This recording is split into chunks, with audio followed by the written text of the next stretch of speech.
د انګورو پراخ فصل یې جیبونه د دې ټکریو په څېر ورډک نه کړل. تمه کېږي د کندهار له دې باغونو 280,000 میټریک ټن انګور ترلاسه سي. باغ لرونکي یې د وروستي څو کلونو پرتله بېساري بولي.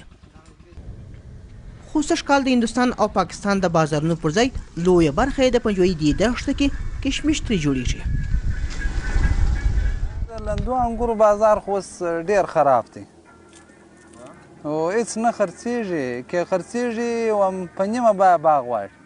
پاکستان کې هېڅ فروش نه لري، په د ګاونډي هېواد کې هېڅ فروش نه لري. لندو انګور ټیکس یې ډېر دی، اجاره داران هېڅ زړه نه ورته ښه کوي دې ته. خلکو خرڅ کړي دي برته پرېښوه. کور دننه بازارونو ته په پراخه توګه د کشمشو وړاندې کولو له کبله دغه وچې میوې بیې هم راپرېوتې دي. دا د کندهار پنجوایي ولسوالي ده چې شاوخوا 80 سلنه مځکې د انګورو په باغونو پوښل دي او سږکال د باغ لرونکو په وینا باندې چې 90% یا 90 سلنه انګور یې کشمش کړي دي په دې موخه چې ګواکې ښه بازار پیدا کړي. خو دا معلومه ده چې دا کشمش به د افغانستان د پولو هاخوا د څومره نورو خولې ورخوږې کړي.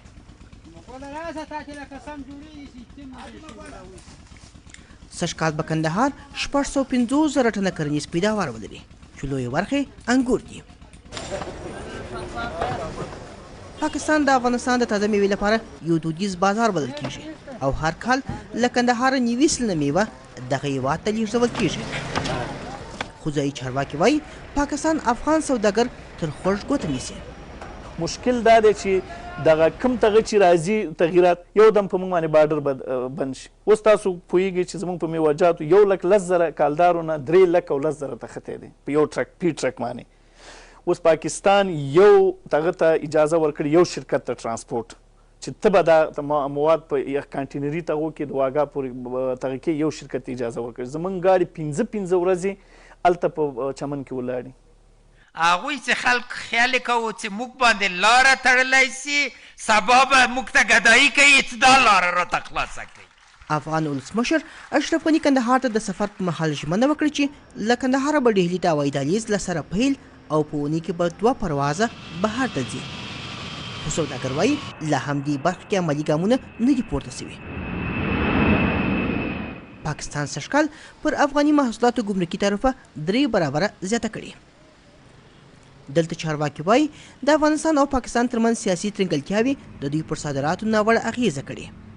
15% د افغانستان میوه په کندهار کې ده، 25% په نور افغانستان کې ده.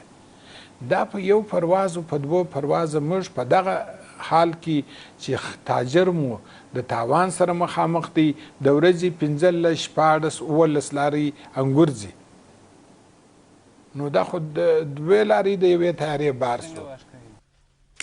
د کندهار سوداګر او بڼوال وایي که د محصولاتو لپاره د لاجورد او چبهار پر نوي پرانیستل سوو لارو اسانتیاوې ډېرې او تګ راتګ منظم سي نو د کندهار میوه به د هندوستان او یو شمېر عربي هیوادونو ترڅنګ اروپایي هیوادونو ته هم اسانه لاره پیدا کړي.